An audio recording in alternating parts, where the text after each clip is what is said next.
Hey, Little Rock, my name is Jamie Taylor, and I'm host of the Block Talk podcast, where we add value to your block of time by showcasing people here in Central Arkansas that add value to our community. About 4 years ago, we took a really big, brave step out and interviewed all of the candidates that were running for mayor of our great city. 4 years later, we've been asked to do the same thing, and it's been so exciting at such a poignant time to have conversations with each of your candidates for mayor. So I made this quick disclaimer before every episode of the podcast to remind you that I, as a host, am trying to do my best to bring value to you. And I thought, what better way than to have an open conversation with each of these candidates and allow them to express their views and opinions on the issues that are most important to you as voters. So that being said, I had an open conversation with each of these candidates and asked them the same set of questions, tried to allot them the same amount of time, and hope that you will enjoy the opportunity to get to know them and then to get out and vote. Remember, the most important thing you can do as a resident of the city of Little Rock is to pay attention and to take care of each other. Thank you for tuning in to the Block Talk podcast mayoral series, and we hope you can grab your coffee, get jacked up. It's time to get underway.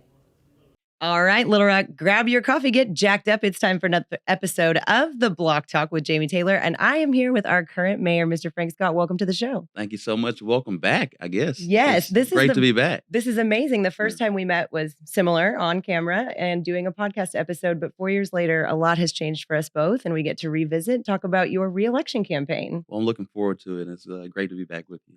Same. So first thing I'm going to start out with, though, is something I didn't know the first time I interviewed you, which was how exactly our government operates, right? We have a little bit different of a model than some American cities do. And so my first question for you, having gone through the process of running the city the last 4 years, what is the difference between the mayor's office, the executive board of directors, and the city manager? And how does that all work together with respect to the correlated duties? Sure. The city of Little Rock has a hybrid form of government. In many cities across the nation, even here in the state of Arkansas, you either have a mayor-council form of government where the mayor is directly elected, the city attorney, the city clerk, and the treasurer are all directly elected. And then you have a city council that are um, individualized by different wards or districts within that particular city. In other cities, which only I think about 4 or 5 cities in the state of Arkansas, have city manager run form of government where the mayor is a weak mayor, generally part-time and or ceremonial, with the city manager running the day-to-day operations and the city directors, much like a city council, are the legislative body from that standpoint. And so the city of Little Rock, Arkansas, state capital city, we have a hybrid form of government, very similar to the city of Baltimore, and from a standpoint, and not only Baltimore, but New York and some other cities where you have a chief elected official, which is the mayor, who is the chief executive officer. You have a chief administrative officer, also by the name of a city manager, that reports directly to the mayor along with those department directors. And so what we have here in the city of Little Rock is that hybrid form of government where the mayor can hire and fire the city manager and the city attorney subject to a majority of the vote of the city board. Okay. And so the mayor is the chief executive officer. This change, historically, many people don't know the history about it. If you have a little time, historically, the city of Arkansas was much like many other cities in the state where it was a mayor-council form of government.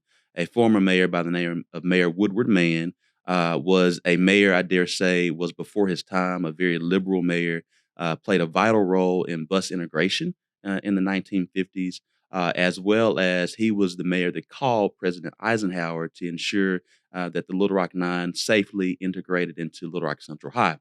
Again, I said he was very liberal, and before his time, the forefathers and foremothers of our city did not like that, and they made sure he was not reelected. In addition to that, they changed the law where the city of Little Rock went from a mayor-council form of government to a city manager form of government because they wanted to ensure that there was a businessman decision-making power at City Hall. Mm-hmm. And so due to racism and the advent of the civil rights movement, the city of Little Rock changed from a mayor-council form of government to a businessman form of government, also known as the city manager form of government. And so that changed from 1957, sometime around 1992, 94. The citizens of Little Rock wanted to have a more of a part-time mayor that was less ceremonial, but also had some veto power, things of that nature. Many people know the great Mayor Jim Daly, and so he became a part-time mayor around that time. Mayor Daly was a very notable businessman, And so he took the job very seriously. And so many people thought he was a full-time mayor, and they thought he actually had more power than he had. He was a very collaborative and persuasive mayor. And so many people thought he was a full-time mayor. And so from that point in time, the powers that be also wanted to say it's time to have a full-time mayor, a mayor that has executive authority that can hire and fire subject to the city board of directors, the city attorney, the city manager, also to become have the same powers as the city manager to truly lead the city in a very directional way. And so that happened in 2007 under the leadership of Mayor Stodler. And so if you remember 4 years ago, all the candidates, one of the things that many candidates talked about was the form of government to ensure that the next mayor adhered to the 2007 ordinance that gave the mayor more power and or completely changed it from a hybrid to the mayor council form of government. One of the things we were able to do once we got elected is we changed it to truly embody the 2007 ordinance. And so now all of the department directors report directly to the mayor's office. I work collaboratively with my city manager, who's the chief administrative officer, to ensure that we get everything done.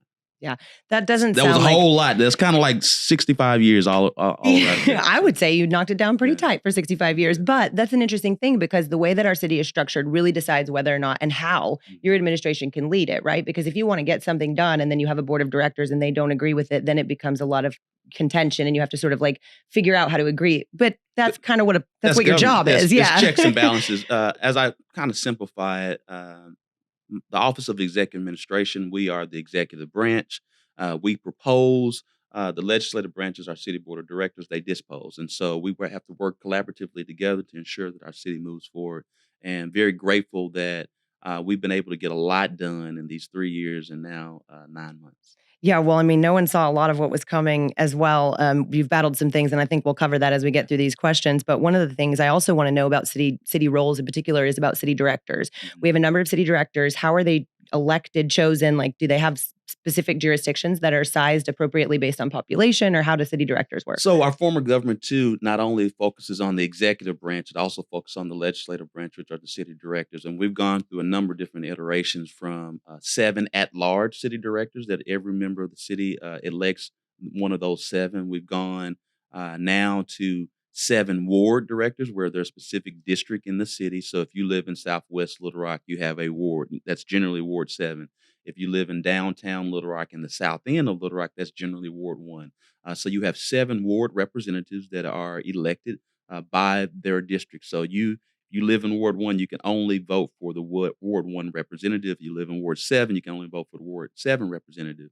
But we also have what we call our at-large city directors, and so they are elected by the entire city. And so those 3 members, and again, to simplify it, the ward members are really like the House of Representatives, and the at-large city directors are more like the U.S. Senate. And so, and then of course you have the Office of Executive Administration, which is the executive branch. And so that's the very simple way to kind of put it. Yeah. And so that's what we have. And so there's always been a bit of contention: do we need the 3 at-large members from that process, or do you want to have just solely ward members? And so that's been discussed a myriad of different times over the years. But currently, what we have are 7 ward members and 3 at-large directors.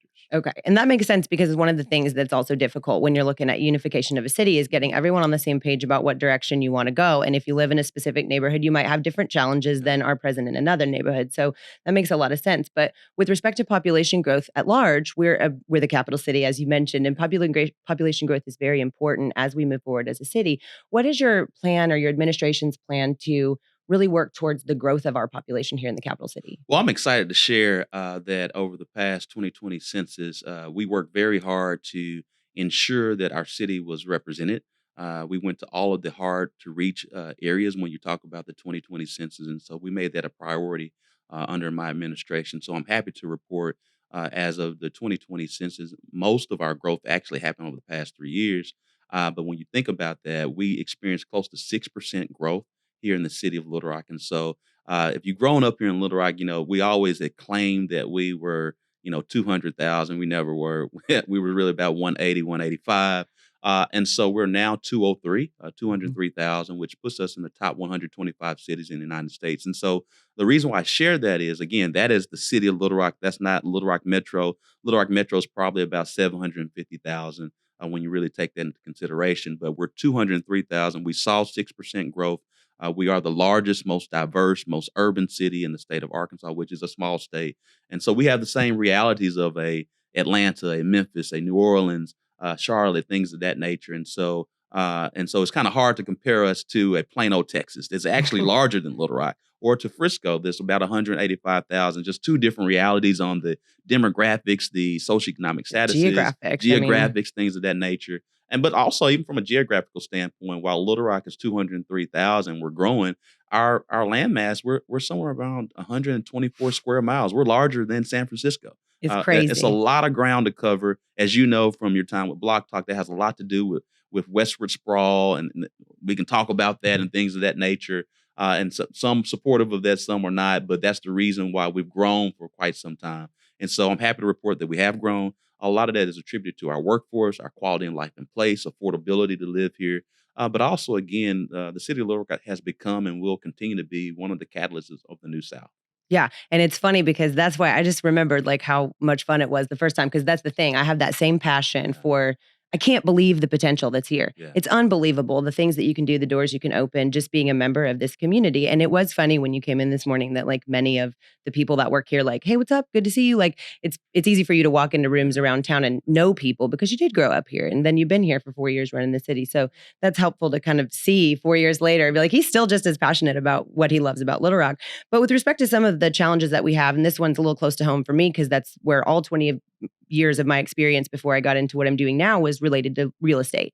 We have somewhere around 8,000 vacant lots in the city of Little Rock, and that also correlates with our downtown spaces. And with downtown spaces being very important, and also with infill development being something that we probably need to look at with respect to those vacancies and lots, what is your administration's plan, or is there one, to work towards infill development and the creation of new opportunities for walkable, buildable communities that people are looking at? Sure. As you know, we're strong supporters of infill development. We've worked very diligently to cut down the number of vacant lots that we have in our city. I think many times it's not just that easy to get rid of a vacant lot. It takes a lot of legal maneuvering to do that, particularly for those who aren't aware. There are many family members and relatives that may have ownership of certain properties, and there are a lot of air property rights that you have to abide by. If I was king for a day, I'll take care of it. But No, that question's coming. Don't worry, it's on the list. I'm not, contrary to some belief, I'm not a king. So I say that from a standpoint is that we work very diligently to address vacant properties, dilapidated, blighted properties. One, because that is a public safety issue. Two, and not only is it a public safety issue, it's a quality of life in place here in the city of Little Rock. And so we've been very deliberate, particularly in the areas of the South End and the East End, on what we can do to focus on that. So we have been focusing on that. And we've really gotten a lot of homes demolished that needed to be demolished, that were unsafe structures that became crime havens, and also a danger to our residents who are experiencing homelessness, who have been in there as well. And so we've tackled that. We'll continue to tackle that. Secondly, as we talk about infill development, we've created a 100 home affordable housing initiative to ensure that we have more infill development, partnering with our land bank, as you're very familiar with our land bank initiatives. And so out of that 100 home initiatives that we've already started, we've already purchased 31 lots. 14 of those 31 have already been built, and now we have homes. And so we're continuing to focus in. A lot of those are areas that used to be vacant lots and things of that nature. So really excited about that. Again, as we have a growing city, is that you have to focus on that we do not price out our existing residents. And so that's the reason why we've level set on affordable housing. Well, it's so interesting too, because that was one of the things that really I thought was so cool is people talk about outside money a lot. And we talked about this last time we spoke about sometimes it's difficult when investors come in with outside money because this is our city, right? And we can't control what outside money does if it's all just related to the real estate investment. But if they're not invested in the city and their dollars are just to make money, then it can really sometimes be a challenge. I was talking with one of your opponents recently about how on the show about how I had a client who came here and wanted to flip over an apartment complex, and he was just kind of flabbergasted Yeah. at the cost of, this isn't going to be that much. I can buy this, I can flip it, I can make it more valuable. What am I missing? And I was like, well, what you're missing is like, I'm not going to sell you this unless you move here. Like, you're going to have to live here, invest in our community. Like, and he did, and he's turned over this great complex, but he has shown and made an example of how important commercial development is, how important that the outside money has inside interest. How do you feel about commercial development at large? And do we need more of it in the city? And if so, should that come from inside, or is it okay for outside investors to come and be a part of Little Rock as long as we control like how they treat that property after they get here? It's not an either or, it's both and. We wanna ensure that existing residents are, Little Rockians and are developing and investing in our city, but also we wanna invite, everyone to come to the city of Little Rock. We wanna ensure that we're a welcoming city, an inclusive city, and so we want as much investment as possible. My role as the chief growth officer is to ensure not only that we, ensure that our existing residents are thriving, that we also are bringing in new money, new business development, to ensure that there are new opportunities, because what happens is those transplant developers, those transplant residents, they're bringing a new perspective, and so it helps create this flavor, this culture that we have here in the city of Little Rock. We're always going to stay true to our soul, but also a little bit of us will rub off on them, a little bit of them will rub off on us, and so get a good recipe for success. I was talking on an earlier Block Talk episode with TJ Brown, one of our UFC fighters Yeah. came out of Little Rock, and we were talking on that show about how Do, like do you fight too? yeah, you Okay. want to go? No, I'm No, just no, kidding. no. No, I don't, not at all. But he's one of those people. Westside MMA has been a really cool place to just interviewing them, talking to them. Yeah. That's been really fun, telling the stories of Little Rock. But watching somebody like that, we had a conversation about how when it comes to commercial development, people opening things and building things here, it's really unless you live in Little Rock, you don't know what it's like to be here, because it really is truly a unique vibe. It's a unique place to live and grow, and you cannot judge that from the outside. So it's very Yeah, difficult. I agree, and that's the reason why we have been. We continue to be a pro growth, pro development, but also has to be strategic Mhm. at the same time, because you want to maintain and ensure that we're doing things with the community and not to the community. And so, community engagement is very keen in that process as we grow as a city, as we maintain our flavor and our uniqueness. And as I tell people each and every day as we're growing, I'm not growing to be the next Austin, the next Charlotte, the next Atlanta. I want to be the best Little Rock, and, Yeah. and I want people to think, what's going on in Little Rock? And so Mhm. what you're finding out now is not only are we experiencing this growth due to remote work and just um,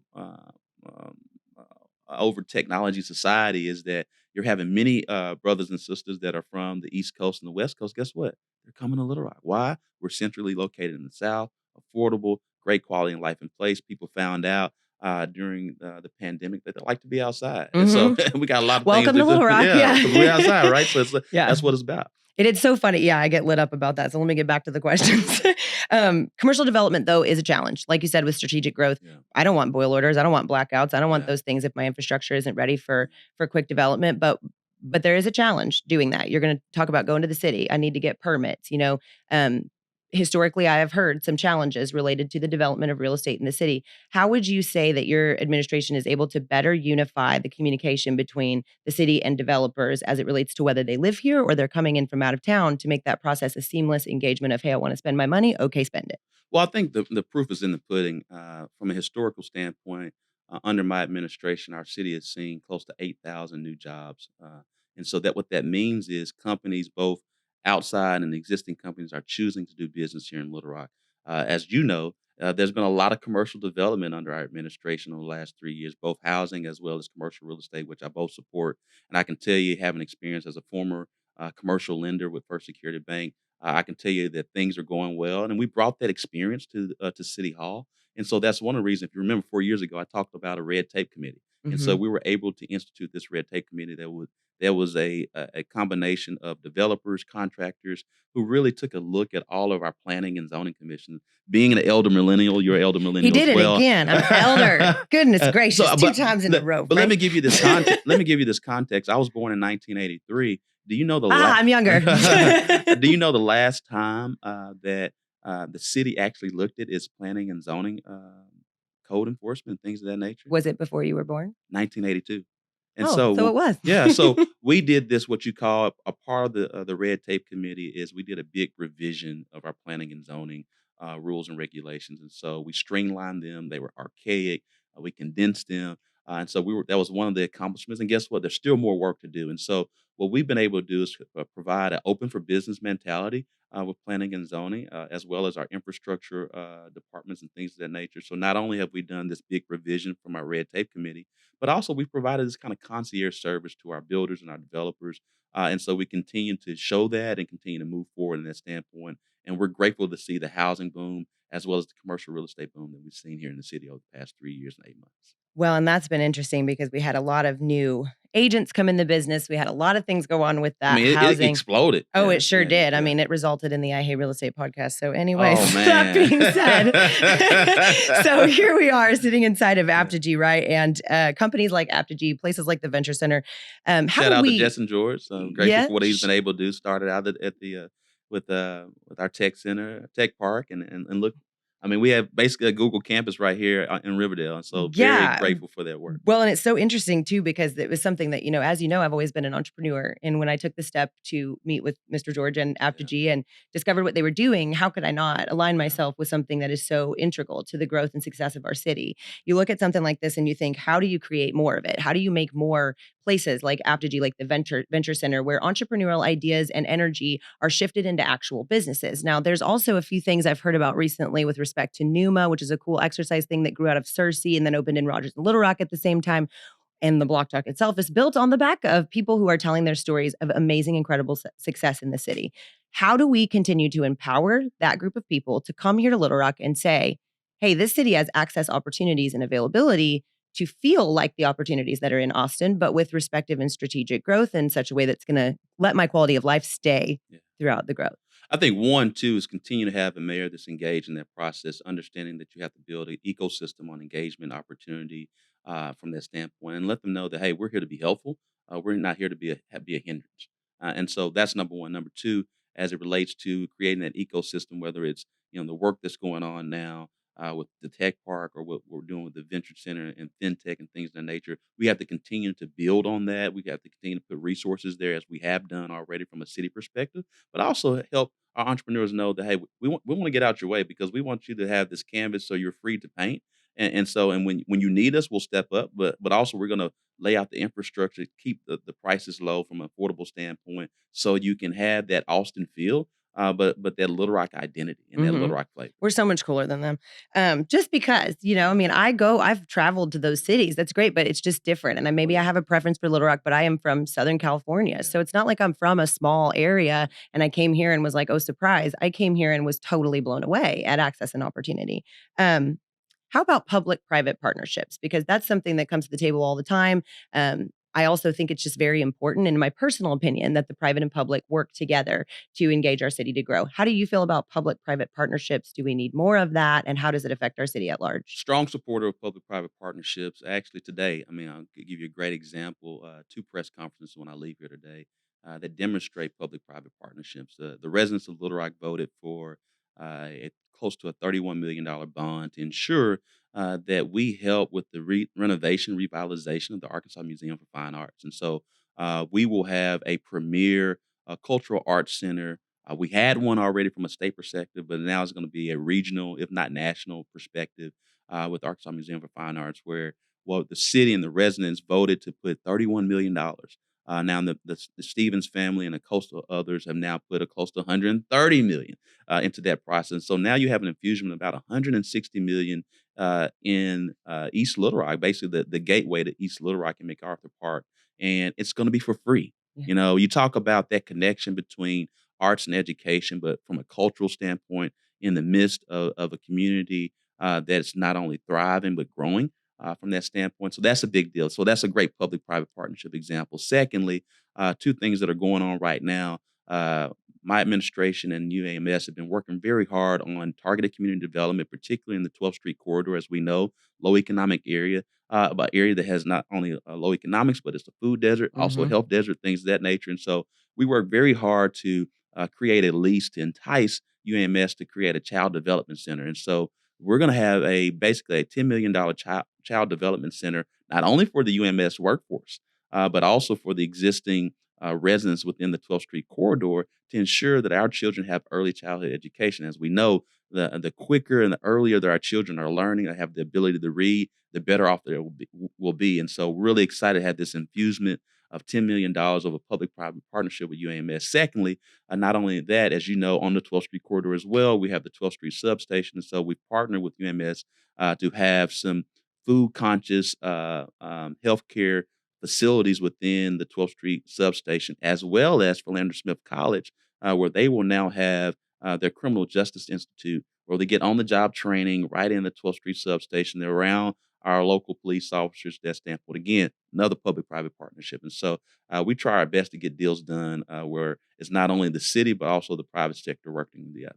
Well, and that's really what it takes to bring that vibe you're talking about of a city, because if you have a vision of unity and you have the opportunity to provide those kind of things when you have resources and you collectively bring these ideas together and move an initiative forward, it is going to take the investment of residents of the city. It's something in my personal experience that I've learned from being in real estate or being in development and connecting different parties. Sometimes it's just introducing this guy to that guy and boom, here we go. The speed of life is relationships. And as you know, being a son of this city, it's been my internal mission since 2018 and remains my mission to unite, grow, and transform the city. And every step of the way, it takes a relationship to Mhm. unite, takes a relationship to grow, takes a relationship to transform. And so that's what we've been able to do. And so excited you even shared that. Well, and it's funny too, because when you talk about that, the unity, everybody agrees with the idea we Yeah. want to be more unified, right? And there's some difficult conversations to have around that. I mean, we're dealing with crime and education issues in the city of Little Rock that, from a national standpoint, put us as a little bit of a, hey, let's point a finger over there. But first of all, we're dealing with years and years and years and years of trying to solve some things that have been deep seated. Additionally, you were carrying the city through the George Floyd incidents. We had all of these things going on in our city that you were challenged to face as a first time mayor in your first term. Talk to me a little bit about that challenge and how we move forward to unify our citizens and make everybody feel included. Well, I can tell you, we all sit here today. We're all a part of history. Mhm. I can tell you on January 1st, 2019, I did not expect that I would lead through a global pandemic, that I would lead through a historic snowstorm, historic flood of 100 years. I did not believe that we would lead through the summer of George Floyd that eerily reminds us of the summer of the 1960s. And so it's nothing but the grace of God that we've been able to lead through it, to persevere through it. But also, despite it all, again, 8,000 new jobs in a pandemic. Mhm. 8,000 new jobs in a pandemic, historic feat without a pandemic, but we did it in a pandemic. That's number one. Number two, we grew our population in a pandemic. Number three, we've been able to get all of our policy initiatives that focus on community violence reduction, focus on our community schools initiative that helps increase educational achievement. What we're focused on now with our Renew 2030 plan that focuses on climate change, because guess what? It is real. And we have to understand that we have to focus on that from an energy efficiency standpoint and renewable energy and focus on solar. And so, whether it's our affordable housing initiatives, whether it's our targeted community development to ensure that we're paying attention to historic, neglected, and forgotten areas of our city, because we know a rising tide lifts all boats. And Mhm. so we've been able to get all of this done despite a pandemic, despite summer of George Floyd. And oh, by the way, even with the George Floyd, yes, we experienced some issues here in the city of Little Rock. I can tell you it was not like any other city across the nation. The reason why, because you had at the helm as a son of Little Rock, a particular son of South 630, who had relationships, who understood that what was going on at play, particularly within the Black community, but not only Black community, because if you look outside, it wasn't just Black people out there. It was Black, white, and brown, all in solidarity of understanding that this must stop. And so, from that standpoint, because of those community connections, being a son of the city, we were able to mitigate a lot. And unfortunately, we weren't like many cities that you saw in the nation that were overtaken, literally overtaken for Mhm. months and months. And also credit to the men and women of Little Rock Police Department because we thrived on being a community policing organization. And so that was able to be very helpful as well. And so I'm very proud of what we've led through. I'm proud of what we've done. I'm proud of the growth of our city. I'm proud that our city has become more unified and we're continuing to transform. And I think it takes leadership that knows the city, leadership to understand it's going to have to be focused on unity and growth and Mhm. transformation. Hi, I'm Jamie Taylor, host of the Block Talk podcast.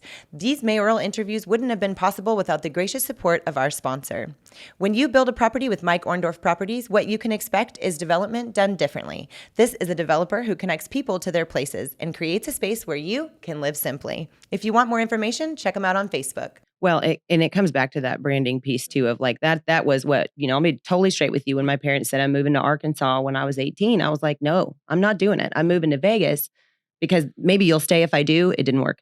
But I wasn't going to move to Arkansas because from a national standpoint, I couldn't see what I see now living here. Now, when that did go through, I will say same thing, like nationwide, it was a pretty scary situation. And there was a lot of knowledge and education and learning and unity and growth and understanding among race and culture. And I felt like so much of that was really good here in Little Rock. And some of that was difficult to manage. But I do say that there's nobody in the world who I would say like, oh yeah, they'll have an easy time of that. There was nothing easy about that. But guess So- what? No mayor in America ever led through a pandemic. Guess what? Because it happened in 1918. Exactly, right. But you talk about the branding, and that's what we hope we've done, and we know we've done it, but we want to continue to do more of is bring a swagger back to our city. Mhm. Oh, we're going to talk about Lit Fest. Don't worry. Oh, what? I talked to Kendra yesterday and I said, I'm going to bring it up. Oh, She wow. said, okay. But before we get there, Yeah. related to Little Rock Police Department, as they Yeah. were mentioned, we have seen a steady decline Yeah. in the number of people who are interested in being police officers. Now, there's a ton of difficult conversation around this, and I'm game to talk about it in every direction. But I do think that this issue needs to be talked about with as it relates to what are we going to do about that? How do we find a way to get people interested, engaged in that profession, willing to work in our city to do that, and then how to do it effectively Yeah. to where you see kids at a football game, and let's say they're at Southwest Little Rock High School at the state-of-the-art place, and you've got a police officer who's watching that game and helping those kids stay safe. How do you build that respect back between police and the community and make sure that the whole thing is happening in a unified way, which is our ultimate goal? Well, it's all about building relationship, building trust, and that's where respect comes.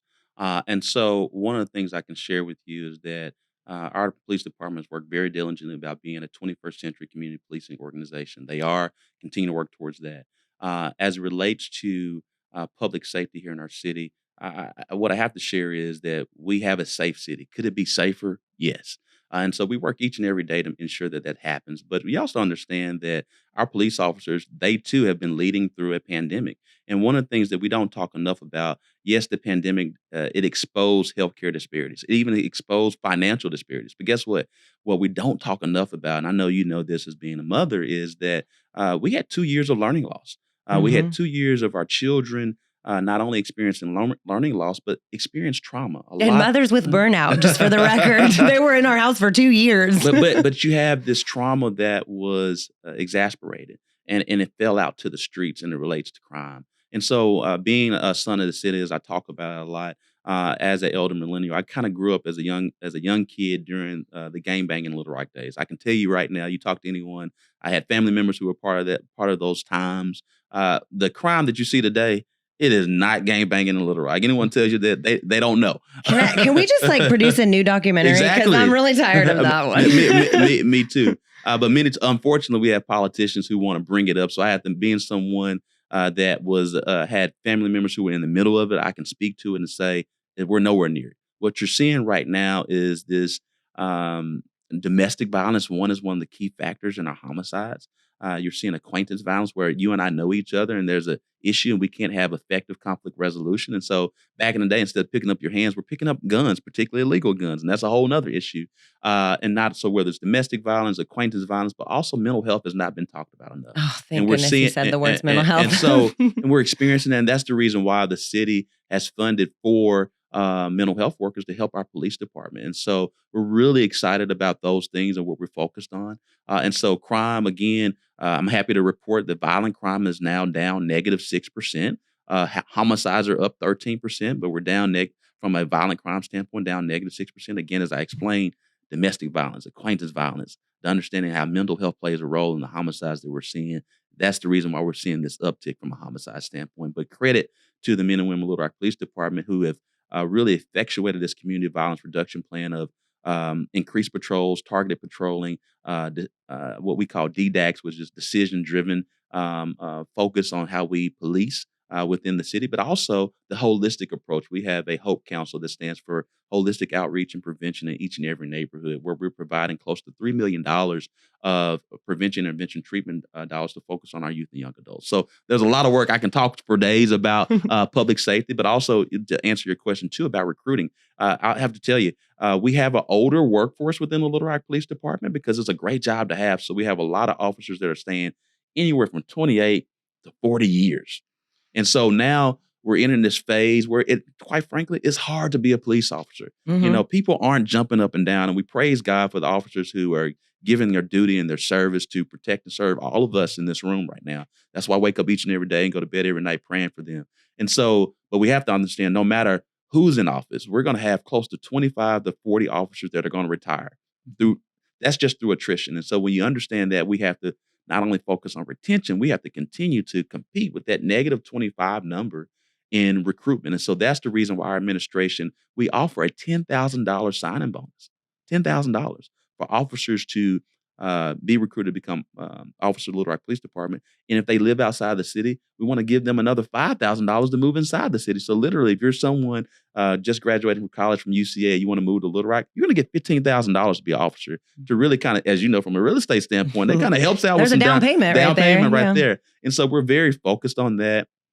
We can continue to give all of our officers all of the resources they need. We didn't jump on the defunded police train, which would have been politically convenient for me to do during the George Floyd movement, because we understood that a safe city is a prosperous city. But also, not only is a safe city a prosperous city, we have to have a safe city with a police department that's focused on community policing to ensure that we are working with the community while protecting community. Well, and it brings me right back to kids. It brings me right back to Yeah. my kids. And I Yeah. think about, when people say, oh, I don't want to move to Little Rock because crime and education. Yeah. And I think, well, I've got 2 kids here. I've raised one of them since he was born. And it's one of those things where, like, sure, there are concerns around that. But I feel like we're trying to take an active approach as citizens and as people to draw attention to those. And that this race in particular has a lot of poignancy when it comes down to what we can do to change that future for our kids. We have the highest rate of drug addicted children in the nation when it comes to a certain age demographic.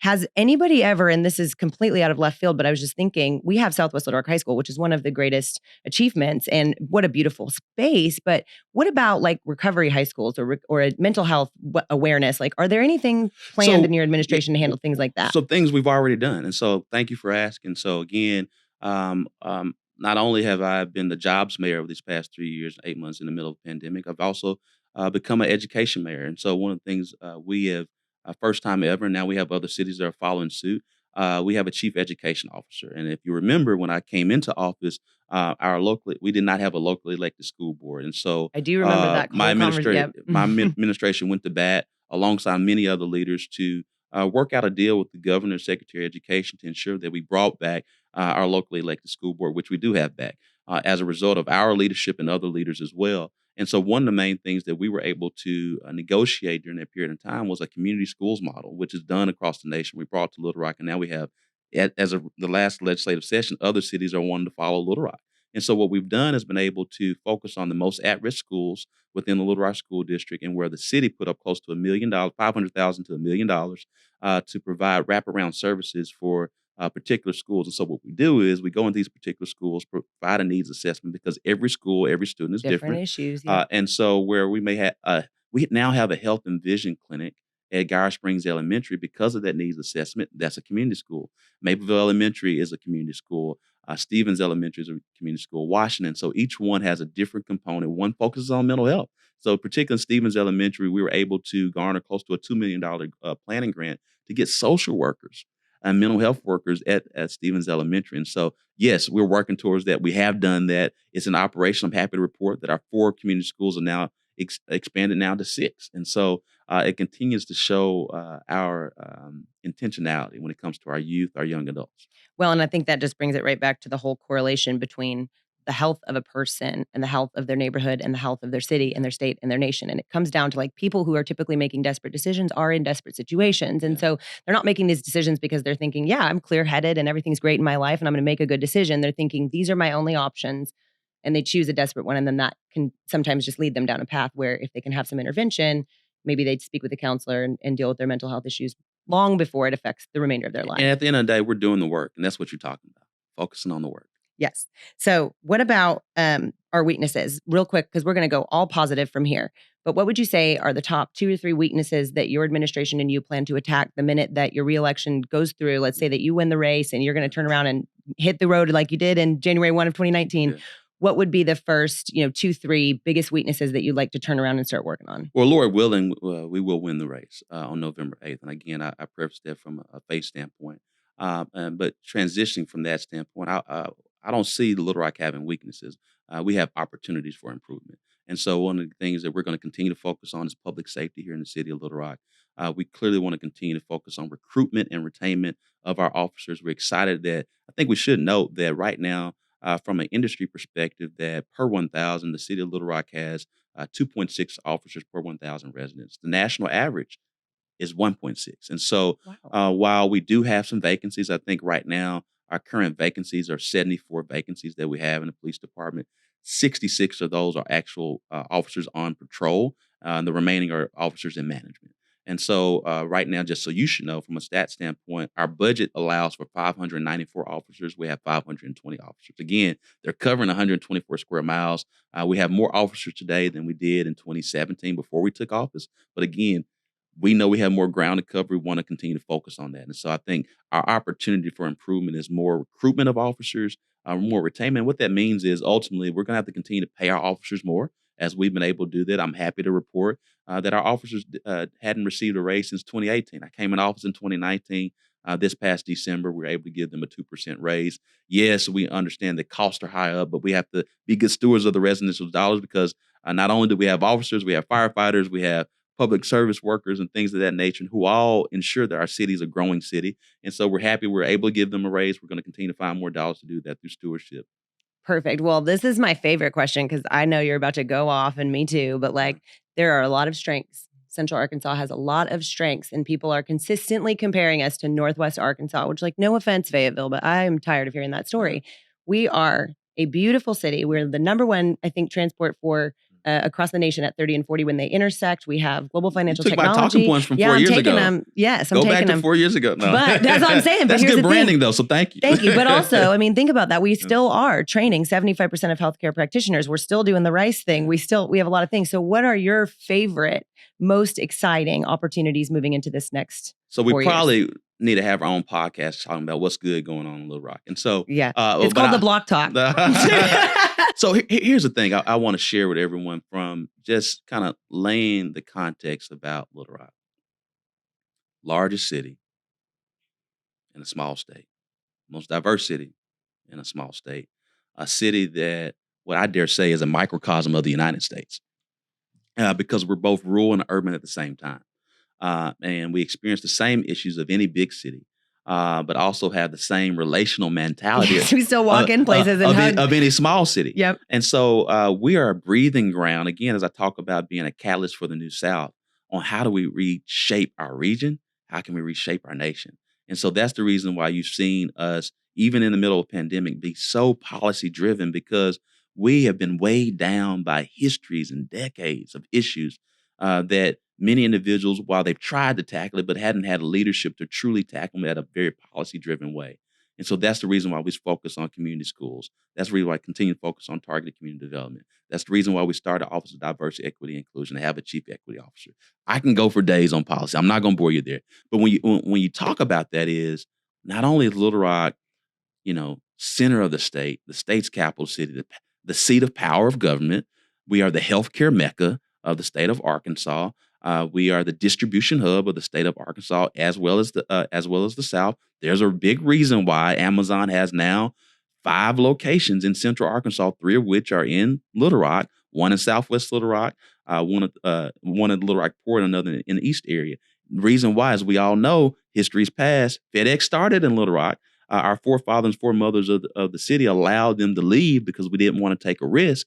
They went on and reshaped Memphis. And so when you understand that context, and now Amazon has now grown here, we're working to do some other things with Amazon. I can't say right now, but it helped me right the wrong of the past of FedEx and back in the day. And so why? Because of distribution, because of logistics, because of healthcare, because of our people. And the diversity that we have. We are now a global majority city. What does that mean? We're 45% Black.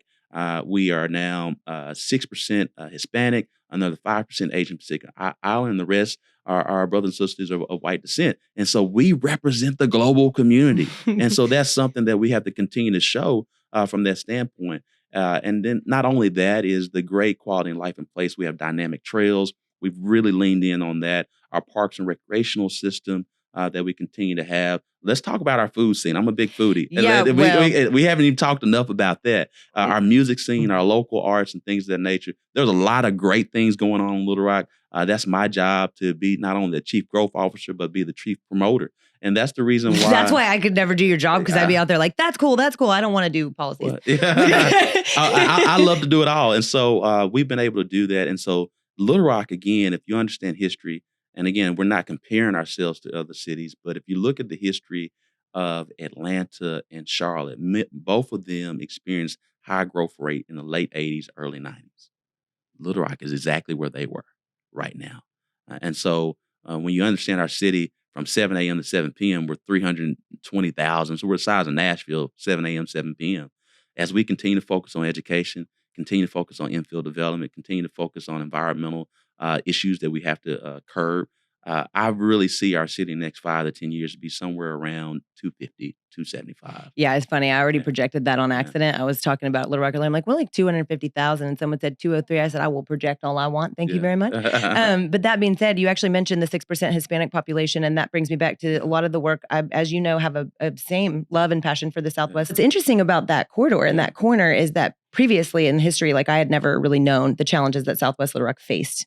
I didn't go down there, admittedly, had no, and so there's people in my life. Don't. Well, and that's, I think I want to bring that issue to hand because it's one of those things. You are down there quite a bit as well. You live there, I think, believe. Yeah, born, raised, and still reside there. Yeah, and some of my friends, even this room as well, live in the Southwest Little Rock area. And one of the things that we have noted is that like it's not that easy to get people who live in Little Rock historically who have heard the Southwest Little Rock story to get them down there. And I know from my personal experience, you can have a beautiful piece of property all you want, but convincing people to cross those barriers and come to the Southwest Little Rock, you should never feel like that about your city, right? Because we're one city. And so how do some of those people in the Hispanic population and in those areas of town that have been severely affected, how do you reinvigorate their hope for the city? How do you make sure they're included? And lastly, how do we provide resources in other languages when we have literally multiple language being spoken in the city, but our resources are all in English? Yeah. So number one is from a standpoint, I'm proud to be born, raised, and still reside in Southwest Little Rock. I'm the same person that was blessed to be a banker that woke up every morning in Southwest Little Rock and drove to Ranch Drive and saw all of the disconnection and disparity that we have around our city and wanted to bring our city towards unity and inclusiveness. And so that's something we've been working towards the past 3 years, 8 months. That's the reason why we created a chief equity officer to ensure that we had someone at the helm really focusing on that, on how we bring these diverse communities together that makes up this global majority. And so that's the reason why we've continued the hard work of many folks from our city directors that created prior to our administration the multicultural liaison offices that provides municipal IDs to not only our brothers and sisters of Hispanic descent, but other immigrants who are now choosing to live and moving into our city. And we've been able to focus on that and lead, but transition that multicultural liaison office to an office of diversity, equity, and inclusion. We have started work since our administration to ensure there's better job of translation and things of that nature. And so we continue to work on that and have done that. And we continue to diversify our workforce within City Hall. I think we have to be reflective of our community. And you've seen an influx of many races and ethnicities within the city of Little Rock. So those are things that we're doing right now. I think too, from how do you reinvigorate the area? That's the reason why, again, it's to understand the difference between equality and equity. Equality is everything's equal. But as you know, everything's not equal from an infrastructure standpoint, a real estate standpoint, an economic standpoint within the city of Little Rock. And so that's the reason why we've been so driven, because I'm the mayor of the entire city, and I ensure that we work for the entire city. But also, being the mayor of the entire city, you have to understand there are areas that have not had historic resources. They've been neglected. They've been forgotten. And so that's where you turn your eye towards equity. Equity is not black. Equity is not white. Equity is not brown. Equity is understanding there are areas that have a lack of resources, a dearth of resources, and you are to provide those resources because we all understand that a rising tide lifts all boats. And so that's the reason why we've been so focused on targeted community development, providing incentives to business owners in those areas of wards 1, 2, 6, and 7. For those who don't know that, that's basically south of 630, east of I-30, which are our most low-income areas, and we've been very driven. I'm happy to report that in 21, due to our Asher Avenue revitalization plan, as well as our South 630 economic incentives, that close to 55% of new businesses, particularly within the city of Little Rock, as it relates to building permits and things of that nature, came from South 630, East I-30. That's a big deal. Why? Because the best crime prevention is a job. And so that's the reason why we're working towards that and building up more businesses there. Yeah, and back to the food scene real quick, because boy, oh boy, the food scene in Southwest Little Rock. What's your favorite restaurant? Well, here's the thing. I have a thing for these tacos that are right across from UA Little Rock. Yeah. There's this little stand that's, I think it's called Agavo's Taqueria, something like that. Their tacos are amazing. So them and La Culpable, Emily Khan, like there's a whole bunch. I'm obsessed with tacos and I get all the best access. But also, I was telling somebody before, the Arkansas song that Chris Stapleton came out with, he hollers at Little Rock for barbecue. And like, you're dang right. Because of course, we've got Sims, right? So it's like, we have the best. You got Sims. Well, he's about to say. So tell me, if you had to pick right now, you're leaving here. I know you have a press conference, but if you had to go eat right now. So this is not based on his favorite. It's based on a current mood. just so you don't have to call Well, anybody out. yeah. No, I'm gonna Wait call for you to leave everybody and out. just eat So right now. here's the thing. You have to understand. I think you remember. I'm now a pescatarian, so I generally only eat fish. And so, from a fish standpoint, being the son of the city, you got to go by Lassie's Inn. Okay. You got to get you some good buffalo from Lassie's Inn. If you want some good barbecue in Little Rock, you got to go to Sims Barbecue. Ron Sellers, shout out to him, but also Mhm. WB's, and you got it, which is a Southwest Little Rock staple there from a barbecue standpoint. One of my favorite restaurants, I think everyone knows, is Copper Grill. Yeah. Yeah. That's actually the only place I run into you besides when we're on camera. Yeah. Is So that there? Copper Grill is one of my favorite, but also, you got Cash, you got all the Yellow Rocket property, whether it's Lost 40, you got It is. you got Camp Taco, you got That Big whole Orange. Yellow Rocket Oh vibe, man, everything's Arkansas. You got Baja Grill, you got so many different things, whether it's Kamiri, if you want some good sushi, it's I can go for days about food. Yeah. So well, next time let's meet over a meal. Yeah. But that also brings me to Heights Tacos and Tamales. Oh and so gosh, you got to go there too. those enchiladas that they make Yeah. with the spinach, like I know my assistant's rolling her eyes right now because Yeah. literally I order the same thing every time. I've never ordered anything else and I never will. But that being said, this is the first time we've had an incumbent, right, Yeah. mayor on the show. And I'm very excited about that. But like, this was not an easy 4 years. Yeah. 2 questions. What made you want to do it again? And on the hardest days when everyone's all over you or people are being critical or you're having to fight for your position Yeah. and deal with all of this communication, what is your greatest motivation that continues to get you out of bed and to work despite those troubles? And not to quote the prophet DJ Khaled right now, if you listen to his new album, Vuri has a song called Grateful, and so part of the lyrics of Grateful is I'm living everything that I prayed for right now, so I don't complain. I mean, I prayed to be mayor. I didn't know I was going to lead through all of this, but there was a reason. Be careful what you pray for. No, yeah, there was a reason for it, and so that's why I get up. I get up because of the people of Little Rock, being a son of this city, someone who has this unique understanding of the city from a business perspective, from a multicultural perspective, from a forward-leaning technology perspective, and we see our administration as a pioneering administration. We're here to be disruptors in a very positive way, to take our city in a growing forward mentality. And Boy, you're in the right building for that. And so it's about vision. It's about seeing us as the catalyst for the New South. It's about understanding equity. It's about understanding targeted human development. It's about understanding education. It's about understanding mental health and how that impacts different things. It's about crime prevention. And so we see where our city is, and it's in a good place, but we want to be greater. And we want to continue to move our city forward and growing forward mentality. And so that's the reason why I get up. That's the reason why, as I tell people, the great thing about being mayor is the good, the bad, and the ugly, you get credit for it. Yeah. You're dang right. And so, but it's so much more good Mhm. going in our city. And it's my job to continue to share that story and that mission. And that's the reason why. And that's the reason why I hope that you consider voting for. I'm asking you, I know you can't tell right now, but I'm asking you for your vote and everyone else in this room as well, because we don't take anything for granted. But it takes understanding that you meet people where they are, and get their concerns and their perspectives as we continue to build this, oasis of a growing forward future. It's the greatest mid-sized city in the United States, in case anyone's And wondering. by the way, that's from a growth standpoint. There were only 2 cities in the 2020 census that actually grew in the South: Little Rock and Huntsville. Look at that. Mhm. There we go. And we both know whose football team's doing better. But anyways, that being Hogs, said, yeah. funny, I was talking to Kendra yesterday. I mentioned that earlier about Lit Fest. Yeah. And to be totally straight with you, I saw Lit Fest and I handle a lot of our community events here at the company. And so I had put Lit Fest on my calendar and engaged our people team. Hey, we need to have this many people at this event. They're like, what is it? I'm like, not sure yet, but we're going, because it was described as something that's going to bring back that swagger to Little Rock. We talked about it on the last podcast. As I understand it, we're looking at cultural artists and performances, food vendors, panels, community discussion. So pitch me your Lit Fest, and those of you who are listening who want to be sponsors or get engaged. Yeah. So here's the vision behind Lit Fest. It's truly a homecoming for those who are here from Little Rock, those who have, for whatever reason, had to leave Little Rock, and for those who've never experienced Little Rock. And so we're inviting folks to come home. And so that's the reason why we call it Lit Fest, a return to the Rock, because we want people to experience the good of Little Rock, experience our great food scene, experience our great quality life and place, and whether it's from sports and entertainments and culture, but also understand what we're doing from our entrepreneurial ecosystem, with arts and technology and business and entrepreneurship. And so we bring that all into one pot. And we want to ensure that we not only share that message, but we live it during that period of time. So this will be our inaugural event.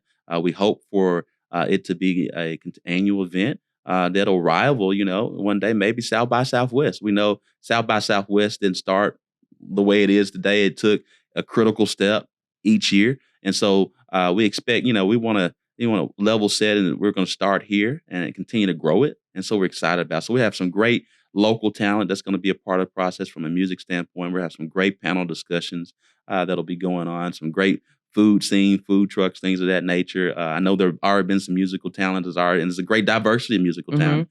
And so from whether it's rock, country to hip hop and rap, that'll all be involved. And again, everyone please come out October 7th through the 9th and just have some good time. Guess what? It's free. Yeah, and not only is it free, but in case you're not wondering, in case you're wondering, LIT is actually our airport code. Yeah, I remember the first time I figured that out, there was a girl running around town who had a LIT hat. And I was like, that's so cool. This is LIT. And she was like, no, that's our airport code. And I was like, how have we not capitalized on this? That's the reason why we did it. So, some folks didn't know, why are we saying LIT? As well, A is because our airport it is moniker. LIT. We got to get down with the young kids. I mean, that's why we have to put mayoral podcast interviews on video, because we've got to inform these voters who get their politics only on the Facebook, right? So it doesn't matter where you are, we're going to reach you. So last question is how to get in touch with you and your campaign, how to find Frank Scott when you want to know more about your campaign and your initiatives. How do I get a hold of you and your campaign or learn more about you? Well, I think everyone knows I'm probably the most accessible mayor that's ever been in the city of Little Rock. If you don't have my cell phone number, someone knows it. So one, you can locate me on all of our social media channels, whether it's Frank Scott Jr. on IG, Frank Scott Jr. on Facebook and Twitter, Frank Scott Jr. on LinkedIn, Frank Scott Jr. LR on Snapchat. And so, and we'll soon be having our Frank Scott Jr. on TikTok as well, here pretty soon. And so we're on all of the social media channels. We're elder millennials. Yeah. Did you see us ever having a TikTok? And now we have TikTok. I had one before. That's a whole nother story. But but also, please visit our website, frankscottjr.com, for all things about our campaign. And follow our Growing Forward LR and or our Unite Little Rock LR hashtags to get more information there too. Frank Scott Jr. on YouTube.